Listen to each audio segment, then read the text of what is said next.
بسم الله الرحمن الرحيم الحمد لله رب العالمين والصلاة والسلام على سيدنا محمد وعلى آله وصحبه الطيبين الطاهرين.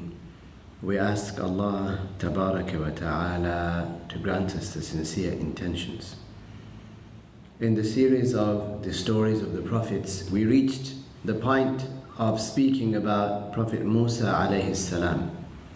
Prophet Musa alayhi salam, we said that he was born in the time of Fir'aun, Al-Walid ibn Mus'ab.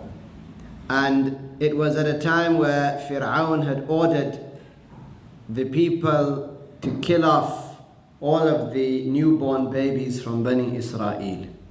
Then when the number of people began to decrease rapidly, the Coptic Egyptian people feared that they would not be served and that they would they would have to serve themselves. So Fir'aun said, well, kill them one year and spare them the next. So Musa alayhi salam and Prophet Harun alayhi salam, they were born to their mother, and she hid Musa alayhi salam in the way that we mentioned previously. One day we had said she forgot to tie the basket, if you will, Moses' basket that was in the river Nile, that she tied to a rope. She forgot to tie it on the other side. And therefore the basket went until it reached a place where Fir'aun was sitting, where his wife, Lady Asiya, was sitting, and some others were enjoying themselves in the river Nile. It said that Fir'aun was sat on the side. So when they opened up what looked like a basket, inside they found Prophet Musa alayhi salam. They found this child, this baby. Fir'aun, he believed that this child was from Bani Israel, so he said, kill it. As for the mother, as for Lady Asiya, she said, we should keep it. Perhaps this child would benefit us, and perhaps we would even take it as a son, as our own child.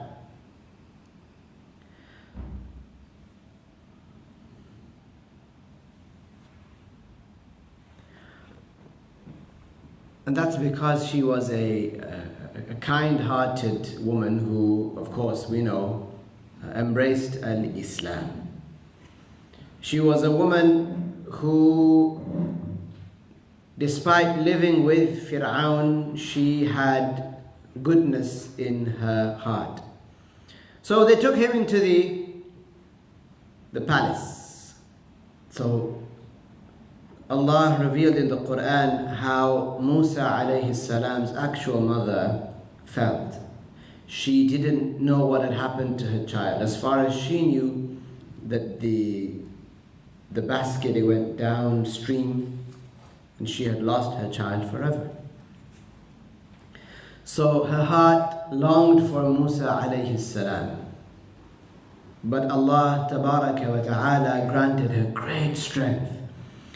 We all know a statement. We say, La hawla wa la quwwata illa billah. This is a very special statement that was revealed to the Prophet alayhi salatu wassalam, and he conveyed it to his nation.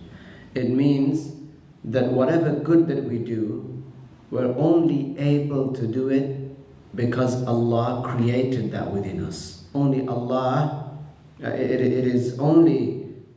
are only able to do it because Allah gave us the ability to do it. So we thank Allah for that. And when we stay away from haram, then we are only able to evade sinning. We're only able to avoid sinning because Allah Ta'ala created within us the ability at that point in time to do that. So success is from Allah Tabaraka wa Ta'ala. Strength in belief, and reliance on Allah, this is from Allah Tabaraka wa Ta'ala. Even if a person didn't have a strong body, if Allah willed, then their heart would be very strong. And in tough times, that's what a person needs, more than having a strong body. They need they need a strong heart to be able to cope with hardships. So we thank Allah Ta'ala whenever we feel strength, whenever we are relying upon Allah Tabaraka wa Ta'ala, whenever we have, of course, put our trust in Allah Ta'ala. Musa alayhi salam, his mother, Allah Tabaraka wa Ta'ala strengthened her heart. Allah Ta'ala gave her the strength to deal with this hardship. Sometimes you might have a person say to you that this thing, I'm really scared of, whether it be heights or whatever it may be. I'm really scared of this matter. It's petrifying. But sometimes you find that they did that thing that they're scared of, and you ask them afterwards, so how was it? They say, oh, it was fine. Sometimes people even say something, it's as though something came over me, and I was absolutely fine. I wasn't nervous at all. Like when a calamity strikes a person, and some people, yes, some people, they are not able to control themselves, and others are very grounded. And they know that they need to do this, this, and this. Despite the fact that there may be carnage, there may be wreckage, there may be blood, there may be news of a son or a daughter or a grandchild having been involved in an accident or something of the sort. But some people are very, very grounded because Allah Tabaraka wa Ta'ala grants them that. Especially if they were a pious person, then Allah would grant them that. If a person had a weak heart, then that doesn't mean that they're a sinful person. One of us might have a very weak heart. When it comes to hardships, we're not able to bear them. It bears very heavy. It takes its toll. If a person is patient with that, then this is a blessing in disguise also from Allah Ta'ala. Because if you're patient with that hardship, then this is very rewardable. But in all situations, no matter what, whether one had a strong heart or a weak heart, both people, they should rely on Allah Ta'ala. The one with the strong heart would rely on Allah, and he would be more, let's say, calibrated. He would be more organized, he or she, in their thinking, in what the next steps are. As for the person with a weak heart, if they are relying on Allah, then still, of course, they have a weak heart, so they may not be as functional, if you will, but they still get the reward. So here, we take so many lessons from the stories of the prophets. Here we look at this mother, and many mothers in the past who have been through many difficult situations. This mother, she lost her child. You can imagine when sometimes you might have watched, let's say, a documentary or a news headline comes out that such and such child has been lost in a fun fair or a theme park or so on. When you lose somebody in a situation like that, you think, where's my son gone? Or where's my daughter gone? And they're nowhere to be seen. You hear about kidnappings and so on, don't you? That's crushing for the parents, for the mother and the father. So you think about what the mother of Musa alayhi salam had felt initially. But Allah Tabaraka wa Ta'ala strengthened her heart. Allah Ta'ala creates things within the hearts of people sometimes where a person usually wouldn't have gone that way. They wouldn't usually have done that thing or said that matter or acted in that way. But Allah creates something in their heart, like to be inspired in one way, to be directed by the divine guidance from Allah Ta'ala. So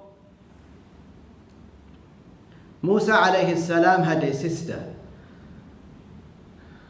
After his mother lost him, after he went downstream, and perhaps she ran, she looked, and she probably didn't even see him because he was so far down. So Allah created within the heart of the mother of Musa alayhi salam to go to her daughter and tell her, go and look for them. Go and look for the basket that I put your brother in. Be discreet. Don't draw attention to yourself. Go and find it. So she did that. Young girl. She went, and subhanallah, you look at this, even when a person is experiencing hopelessness, this is a sign, because this was a divine type of guidance for her, that tell your daughter, she got a feeling in her heart, I'm going to tell my daughter, go and look for it, even though she's not even seen the basket. It's gone. For all she knows, that's it. Her son has drowned, her son has gone. But in that there's an inclination, there's an indication, an encouragement that take the means and rely on Allah. And by that, she sought solace, she consoled herself, she comforted herself, at least to say that at least we're looking for him. So she was encouraged by that. So the sister of Musa alayhi salam, she ran downstream, trying not to draw attention to herself, until she found where Musa alayhi salam had ended up. So she returned to her mother and she told her that my brother is alive. My brother is in the palace of Pharaoh, in the palace of Fir'aun. So that took a turn, if you will, right? Because the one that tried to escape, the soldiers of the man that they tried to escape, that very child ends up in the palace of Fir'aun. Ya Latif.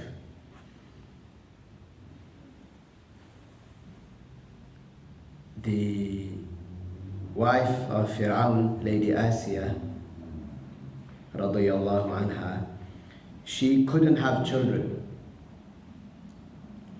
So she couldn't breastfeed the child herself. So she brought lots of wet nurses so they could breastfeed the child. But he would not accept, the child would not drink.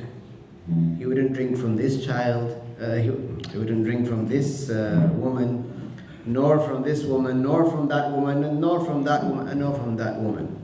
Allah revealed this in the Quran.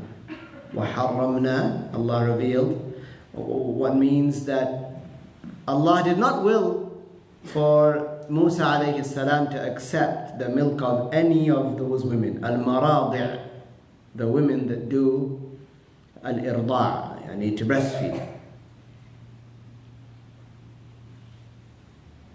And the heart of the mother of Musa alayhi salam, although now she was comforted by her son being alive, still he is min Bani Israel. And it's very likely that he showed on his features that he is from Bani Israel. And he is a baby who was born this year. So what will be his situation? So she longed for her child, for a woman to have her child taken away when the child is needing of the mother. This is not something good. The scholars also say if you have animals also, you have animals, or a mother, let's say a female, who's given birth to a litter of kittens or so on. When they give birth, one is not allowed to separate those animals, the newborns if you will, from the mother, because they require the mother. So one does not separate between them. Emotionally, in humans, of course, you can imagine what that does. Likewise, when it comes to the feeding, it's very important for them to have a bond through that. So she longed for her child. Allah Tabaraka wa Ta'ala revealed in the Quran that Allah made it be that Musa alayhi salam would return to his mother, that the baby, Musa alayhi salam, would return to his mother. And so if it's, of course, as it was eternally willed that this would happen, then when one recites in the Quran, one looks at the steps that were taken. In the story that's told as what were the steps, it's been willed. It was eternally willed by Allah that it would happen. This was created in her heart, this feeling of her son returning to her one day. How would that happen? She didn't know. But she felt that strongly in her heart. Allah created that for her as a further comfort for her. So hopelessness of ever seeing her child again, this was not there in her heart. But she was comforted by what Allah created for her. So when his sister saw one day she heard that so many women are going in and they're coming back out, they're coming back out, they're coming back out of the palace. There is nobody who can breastfeed him. So she called out, as Allah revealed in the Quran. She said to them, I can lead you to a woman who would be able to feed him. So the people at the palace, eventually, they agreed. So the sister of Musa alayhi salam led them to her mother, to the mother of Musa alayhi salam, without, of course, informing them of who that woman was. So they were very enthusiastic because they had lost all hope actually. Because Allah revealed that Allah did not will for any of those women to breastfeed Musa alayhi salam.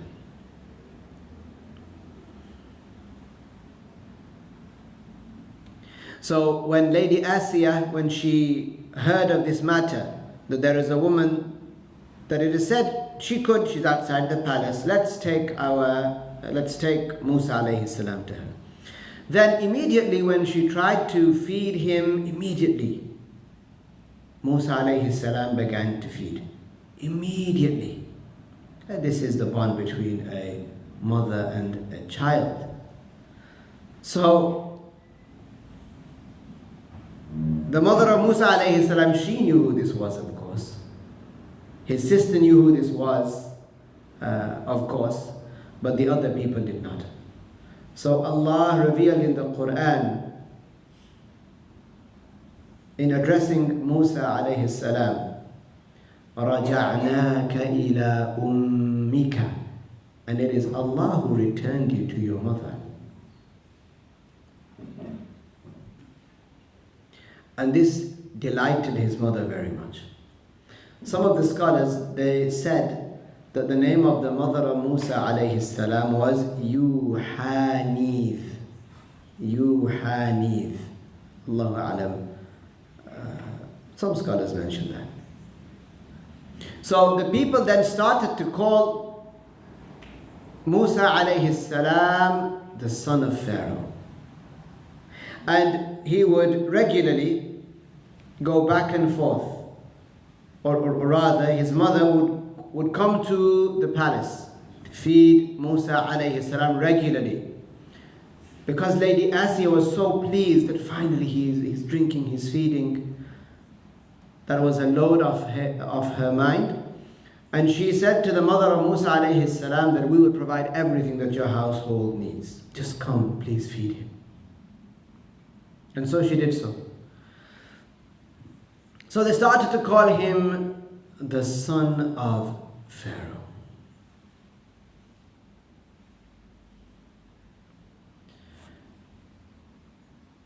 So when Musa alayhi salam grew older, and he did not need a nurse now to help him. He did not need a wet nurse, or he did not need aid. Musa alayhi salam, he was one day playing with Lady Asiya. He was young, and she handed him to Pharaoh. So when he took Musa alayhi salam grabbed his beard. The type of grab where you grab and then you might have hairs in the hand. He pulled really hard, like superhuman strength, as is Prophet Musa alayhi salam.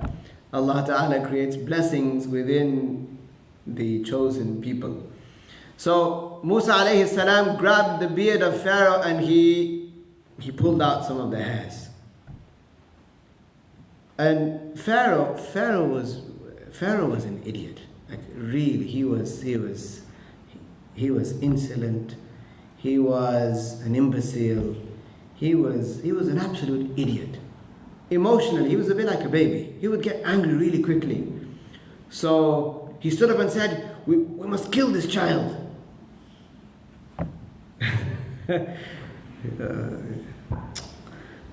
Because he pulled a few hairs of his, he said, "He's my enemy. He will be the end of me."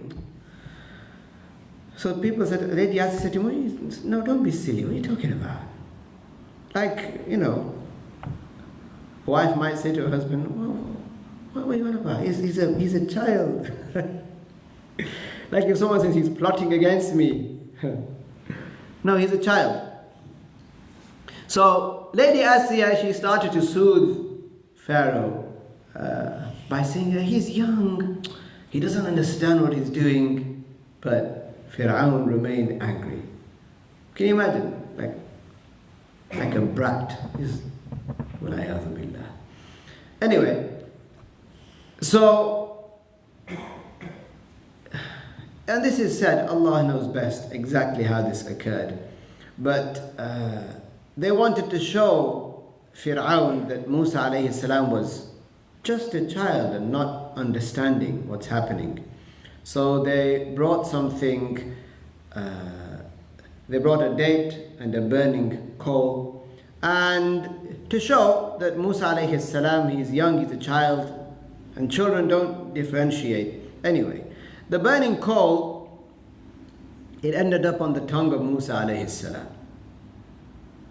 Now what's really important here is that this burning coal, it affected the tongue of Musa alayhi salam, but in a very light way. Not to the extent that it resulted in a speech impediment, such that Musa alayhi salam, he would stutter, or stammer, or have a lisp, or not be able to be understood, that his speech was not discernible. None of that. Musa alayhi salam was one of the most eloquent people that ever lived. His speech was very, very, very clear. Why do I say that? Because the prophets, their job was to do what? To convey. And they would not be able to do that if they weren't equipped with the correct, let's say, the correct attributes, the tools, the correct tools. So Allah created them and equip them in the proper way. It would be for a person to say that Musa alayhi salam had a lisp, wal-'ayadhu billah, or that he had a stutter, or that he couldn't speak properly, or that he was jittery and angry and nervous and like this. This would be attributing foolishness to Allah. How? Because Allah ordered the prophets to convey. Allah gave them a job, a task, and Allah equipped them with that task to be able to do it. So if somebody says, Musa alayhi salam, Allah granted him prophethood but did not equip him with the tools that he needs. Someone might say, well then why did he send him? This is not considered wisdom. Anyway, the Prophet alayhi salatu wasalam, our Prophet, Prophet Muhammad sallallahu alayhi wasallam said, ما بعث الله نبيا إلا حسن الوجه حسن الصوت. Every prophet that Allah sent, from Adam alayhi salam until him sallallahu alayhi wasallam, every prophet that Allah sent had a handsome face and a beautiful voice. This statement of the Prophet alayhi salatu wasalam, that every prophet was hasan as-sawt, having a beautiful voice, it necessitates that they were clear of speech impediments. They were clear of suffering from a stutter, a stammer, a lisp, changing letters around. Some people, they can't say the ra properly. They roll their tongue perhaps too much or not at all. Some people, they can't say the s properly. They end up slurring it or saying th instead of sa. Some people change some letters for other letters. So it's not easy to know what they're saying. Prophets are not like that. Prophets were protected because our Prophet told us, alayhi salatu wasalam, that every prophet was sent with hasan as-sawt, that necessitate, which means beautiful speech, beautiful voices, that necessitates that they were impeccable in this regard. So whoever says about Musa alayhi salam that his tongue was affected by that cold such that he developed a stutter, which means people wouldn't be able to understand him, this is kufr. Whoever says that Musa alayhi salam had a lisp such that people wouldn't be able to understand what he's saying. Did he say it was halal or haram? Did he say this word or that word? He's delivering a message. The messenger needs to be impeccable, as all the prophets were. Anybody who believes that a prophet had a lisp or a stammer or a stutter and so on, which would render him unable to do his job properly, this is kufr. This is kufr. Yes, Prophet Musa alayhi salam, he did have, his tongue was slightly affected, but he remained eloquent. He remained clear in speech. The scholars said that when someone stutters, then look, there might be a person who stutters, okay, not a prophet, but there might be a person who stutters, a man or a woman, and they have a very high status. They might be a very pious person, but they stutter. It's just something in them, they stutter. If a person stutters a lot, then imagine they're trying to tell a story or trying to convey something, okay, and it's taking a long time. People who are listening, yes, they have to be patient, but it's very easy for them to become agitated and irritated, okay? Can you imagine if somebody said, oh, there was a prophet that stuttered? The people, imagine this. Imagine someone said there was a prophet, wal-'ayadhu billah, that stuttered. He said to the people, say, La ilaha illallah. And they said, okay, what does that mean? And then he stuttered and stuttered and stuttered. And then they asked, but what have you been sent with? And he stuttered and stuttered and stuttered. But what's an obligation? People would become irritated. People would become agitated. People would say, look, he can't even talk. Okay, so Allah equipped the prophets with the proper tools that they needed, which was to be impeccable in their speech.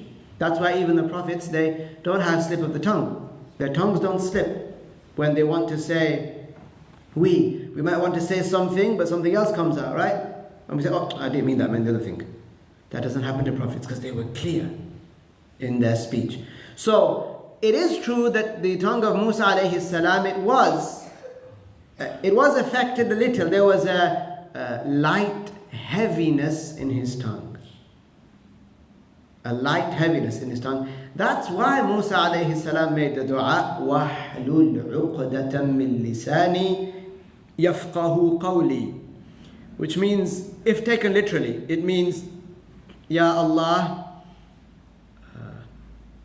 untie the knot in my tongue so that the people would understand me. That's if it's taken literally. What it means is, Ya Allah, lift this slight heaviness from my tongue. But even before that, he was very eloquent. As a prophet, he was doing his job. He was doing it very, very, very, very, very, very, very well, of course. Okay? So it's not permissible for a person to say that when Musa alayhi salam would talk, people wouldn't understand him. When he was trying to convey the rules of the religion, the Torah, people wouldn't understand him until he made that dua and Allah lifted that from him. No, we're not allowed to say that. That's why it's important to be precise. It's important to learn the religious knowledge in the proper way. You see, we're talking about the stories of the prophets, but a lot of things come up that pertain to the core matters of belief. Okay, and we've not only mentioned that in a summarized way, but we've reviewed it before, haven't we? This matter about the impeccability of prophets. So the way that our teachers, they expressed it, they said that there was a slight heaviness on the tongue of Musa alayhi salam. It affected his tongue lightly, but not to the extent that it impeded his speech or made him difficult to understand. So Musa alayhi salam grew up in the palace of Fir'aun, and Allah helped the children of Israel, Bani Israel, through Musa alayhi salam. He helped and protected them from a lot of injustice. Okay. One day, Musa alayhi salam, he entered Manf, which is a place in Egypt. It was midday and the sun was very hot. It was the time of the siesta when most people are sleeping, they're taking a rest. The streets were empty mostly. Musa alayhi salam passed by two men that were fighting.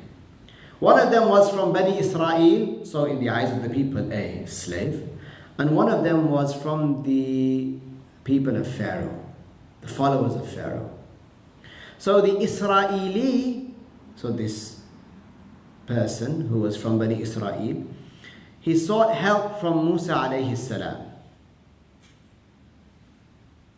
So Musa alayhi salam came and he punched the follower of Fir'aun, not intending to kill him, but Musa alayhi salam, Allah created within him superhuman strength. So Musa alayhi salam struck him once, that man died.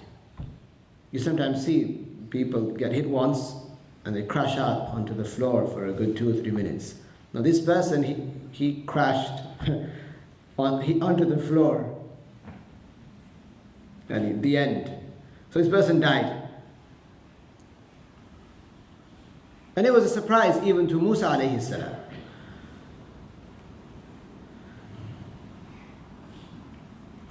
So this happened, and then Musa alayhi salam, he left, and that Israeli person, he also, the Israelite, he also left. Then the next day, whilst the next day or later on that day, when people appeared in the streets, they saw this corpse of one of the Coptic people, the people of Fir'aun.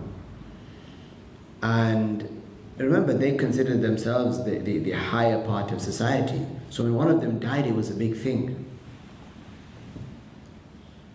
How is it nowadays in some communities, societies, some occupied, let's say, land, when a certain type of person dies, one of them dies. It's like a whole thing, right? So this is what happened. They went to Fir'aun and they said, someone has killed one of us. Find out who it is. Go check. Go ask the people. Oh, the people were asleep at that time. There's nobody there. So the soldiers were going around trying to look for eyewitnesses and like this until the next day. The next day, that man from Bani Israel, again, he got into an altercation. And this is one of those things in history that you think, why? And you don't really have an answer to. You think, why? So he had an altercation with another person. Perhaps he was just a troublemaker. He had an altercation, an argument with another person from the people of Pharaoh. And then this time again, Musa alayhi salam saw him. Musa alayhi salam didn't want injustice, just like the first time, he didn't want injustice. And usually these people, they would be unjust to the people of Bani Israel. The Coptic people, the people of Fir'aun, they would be unjust to Bani Israel. So Musa alayhi salam, he became angry. This person is being hurt again. They're hurting this person. It's a different person are hurting that same person again. So Musa alayhi salam started to stride forward to defend that person. That person from yesterday, he saw Musa alayhi salam coming, striding, and for some bizarre reason he said, "Oh Musa, are you going?" He thought Musa alayhi salam was attacking him. He said, "Oh Musa, aturidu an taqtulani? Do you want to kill me like you killed that person yesterday?"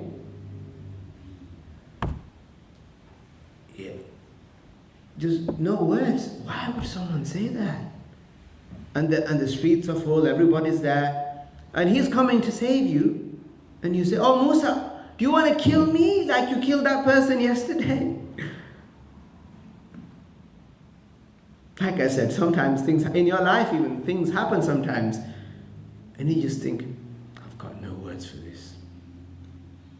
I don't know how to explain this. I just can't. Sometimes someone might want to have a sit down and say, "Look, let's try and work out what happened here." You say, "Look, I've got no idea. Just forget about it. Just let it go. No hard feelings. Look, it's okay. Just relax. No idea what happened." So this person, he said that to Musa alayhi salam. Musa alayhi salam, yesterday Musa alayhi salam was surprised because he hit someone and they died. And today, this person is telling him, "Oh, you want to kill me like you killed that person yesterday? I'm coming to save you. Shush." So then they found out it was Musa alayhi salam.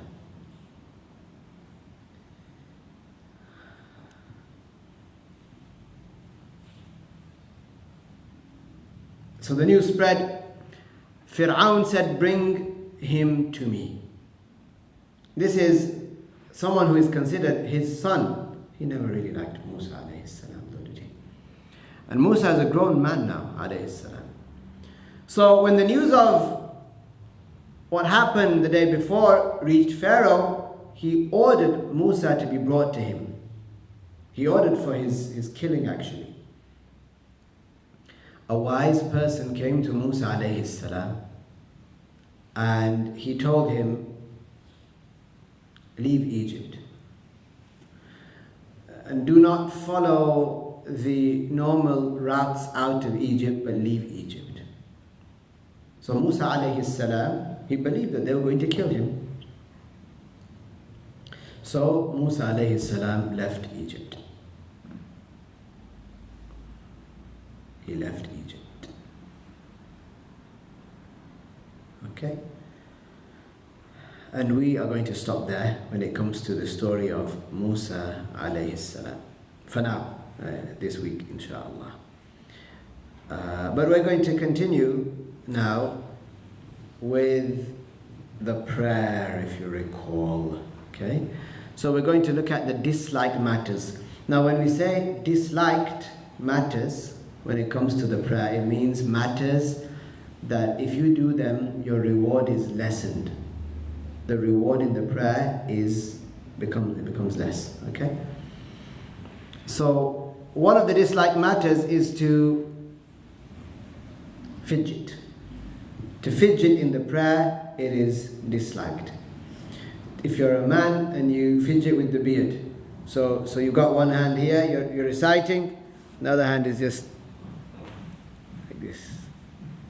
As if you've never, sorted the beard out, and this is the only time that you get, okay, to do that. Or you have a button, okay, you have a button that you open and you close, and you open and you close, and you open and you close, or the zip goes up and down and up and down. People fidget with all sorts of things. Now, those new jubbas, well, they're not new, but they have that thing, I don't know what its purpose is, that thing that hangs out. What's its purpose? Do you know what it's for? Neither do I. Do you know what I mean, that thing? Yeah, you're going to ruku and it hangs down, and you think, you try to make wudu, it gets in the way. Allahu Alam. Yeah, people play around with that, they do this. To fidget, just to fidget. Someone's nails, is kind of sharp, so while they're reciting Al-Fatiha, مالك يوم الدين إياك نعبد وإياك نستعين اهدنا الصراط المستقيم. What? And like this, just many things. Just in the prayer you realized, you know what, there's a thread coming out of my hat. Then you have to look at it when, people think they have to look at it. Or people just, their eye, it's the itchiest thing now, just in the prayer, just because the prayer started. And then itchy. So many different things. Some people, yeah, they're praying and they're cleaning their glasses. Maliki yawmiddin, iyyaka na'budu. And then they have a good look. They have a look at the people's feet in front of them. They make sure. Some people, okay, this is disliked. These distractions are disliked. The scholars said that you shouldn't pray with a mirror in front of you if it distracts you. Okay? So if a person's reciting and they look in the mirror and they see themselves, and then they get distracted. So I've never seen myself from this angle before. And then they, in the prayer, come on.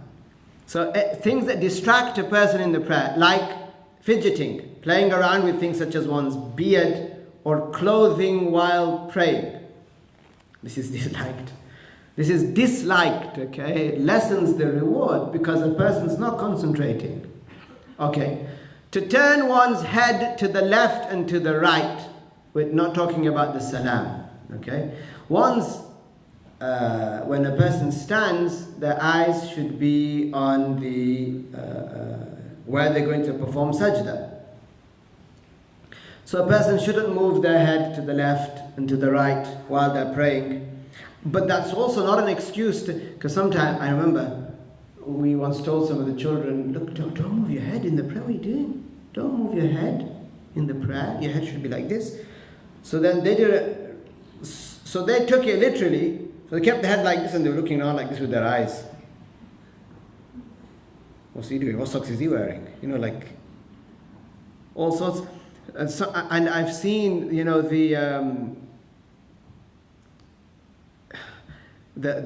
I've never seen the eye come so far into the corner. That angle. But they took it really seriously. They had their head, they were looking down, but they were moving everywhere. So they were moving the head. So yeah, moving the head like this, looking like that, looking like that. This is not something that is good during the prayer. A person should be concentrated. And it's actually off-putting for the person that you're praying next to, or the person that is praying next to you. So I remember when if I have a prayer and there's someone next to me who does that, it's actually it causes a bit of anxiety, because they do this. If you're praying next to them and they're praying as well, and they look at you, because you can't say anything. You can't say what do you want, right? It's a little strange, subhanallah. Anyway, this is not something that is good. Also, what is disliked is to raise the glance of the eyes to the sky. So it's not something good while praying to look at the sky. Of course, we know Allah Tabaraka wa Ta'ala is without a place. Okay? It's not that, it's supposedly, some people might claim that it's because Allah is in the sky that you can't look up to the sky, and out of respect you should look down. No, Allah is not in the sky, Tabaraka wa Ta'ala. Allah is without a place. Okay? La ilaha illallah Muhammadur Rasulullah. The first testification of faith, it means that Allah Tabaraka wa Ta'ala is God. And the meaning of God is that He is not like the creation. So, Allah Ta'ala is not in the sky. But one of the etiquettes of the prayer is for a person, when they're praying, not to look up. When making dua, it is something good to look up, because the blessings, they descend from there. The rizq of a person, it's written in Al-Lawh Al-Mahfuz, which is above. So a person asks and they look up, this is good. But a person doesn't do that during the prayer. They don't look up during the prayer. There is a strong warning of this in the hadiths of the Prophet alayhi salatu wassalam, about looking up whilst praying. It is feared that a person might lose their eyesight if they do that. They shouldn't do that. They should not do that. And it's not wise for a person to do that to test it. Allah revealed, سَنَسْتَدْرِجُهُمْ مِنْ حَيْثُ لَا يَعْلَمُونَ. Sometimes people think, I did that, nothing happened. I'll do it again and again and again. Yeah, these people, they lose reward from their prayer.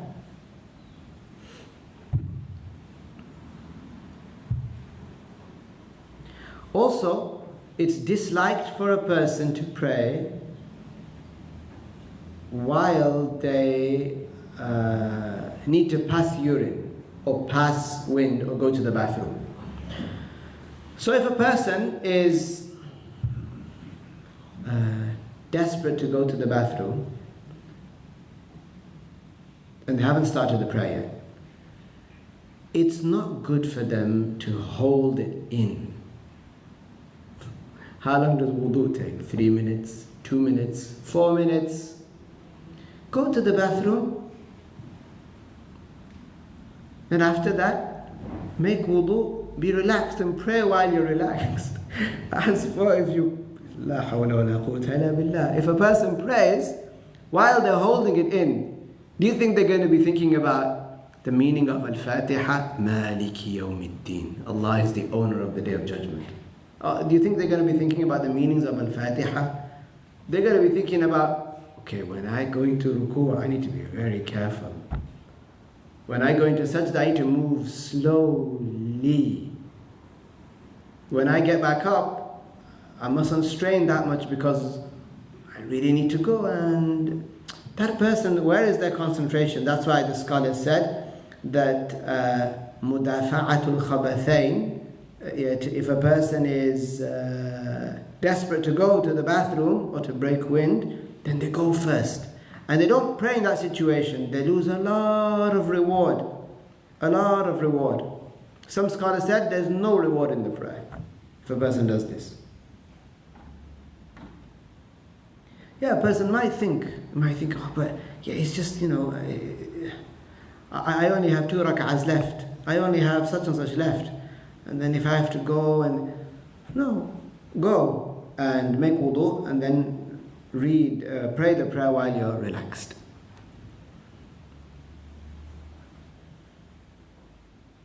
It's disliked for a man when he prays to have the lower garment, so their trousers, for example, if they're wearing trousers or an izar that they had wrapped around, for that to go below the ankles. For that to go below the ankles. So if it was trousers, pants, jeans, whatever it was, a jubbah, okay, an abaya or aba'a, for that to go beyond the ankles. Even if it doesn't touch the floor, but if it goes beyond the ankles, then that takes away from the reward of the prayer. It lessens the reward of the prayer. Because the sunnah is to lift the clothing of a man, for a man to lift his clothing in the prayer, and in other than the prayer, to lift his clothing to a place above the ankles, even if slightly above the ankles. The Prophet ﷺ, he used to wear his izar, which is what is worn in al-Hajj or Umrah when one has entered the ihram. A man would wrap a towel, but it's like that, but it's a sheet, it's thinner. So the Prophet used to wear that ﷺ down to halfway down his shin, alayhi salatu wassalam, and the rest would be bare. So about that much up to the ankle, from the middle of the shin to the ankle, about that much would be bare. But if a person, a man, as long as they pray with it above the ankle, okay, then this is something they would have avoided the disliked matter. Is it okay to fold the trousers from the bottom then? No, you don't fold. You lift from above. You don't fold. It's hard to do it in the top. Then a person wears something else. When they pray, then they try to wear something else. It depends what they're wearing. Like if it's jeans, maybe I imagine a bit more difficult or something. Maybe they'd wear something that's more, durable or flexible, let's say, tracky bottoms or something like that. Because imagine someone asks you this, right? You say to them, look, it's a prayer. It's 5 times a day. Unless a person can come home, right, and pray at home, more relaxed, and they have something to change into. Maybe Isha, usually in the summer months, a person would be at home and they'd be able to change into something more comfortable. That's easily above the ankles. But if they're out, okay, then they would wear something like, I don't know. Or maybe they have, depends on every person's situation, maybe they have a pair of, a piece of clothing that they can wear even if they're at work, but when they pray, in the prayer room or whatever. But yeah, they don't fold from the bottom, they pull up. If there's only 2 trousers, either pull up, fold it, or then dangle to cover the ankles. You don't have the option of another trousers or whatever. So you only got 2 options, either you fold them from the bottom, or you let it drop it covers the ankles. Which one is preferable? I don't know. Because that's what happens realistically to most situations, isn't it? I don't know. I'm hearing from you. If that's the case, yeah, I don't know.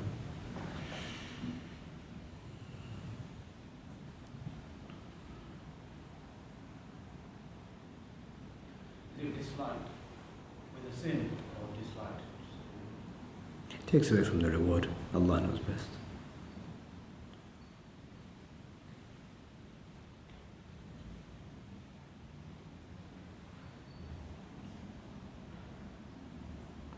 For a woman, she doesn't have that rule. So even if she was to wear something that descended all the way down, then that's fine. Because for a woman, the more she covers herself, the better. Even if it goes down to the bottom, even if it goes to her feet to the ground, that's fine.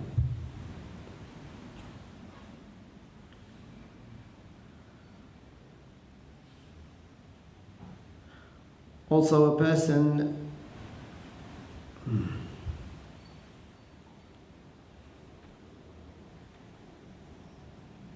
okay, we mentioned that about the eyes, didn't we?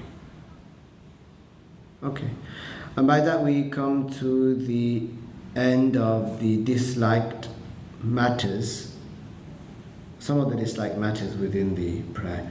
Next time, inshallah, we'll be going through the congregational prayer and the Jumu'ah prayer, as well as talking about traveling.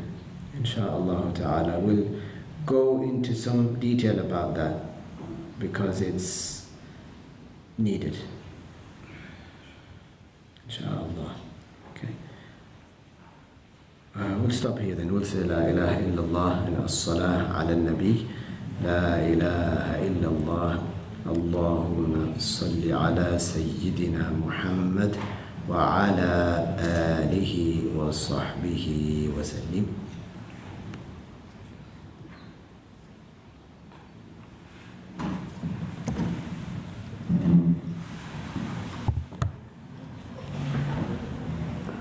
Thank you.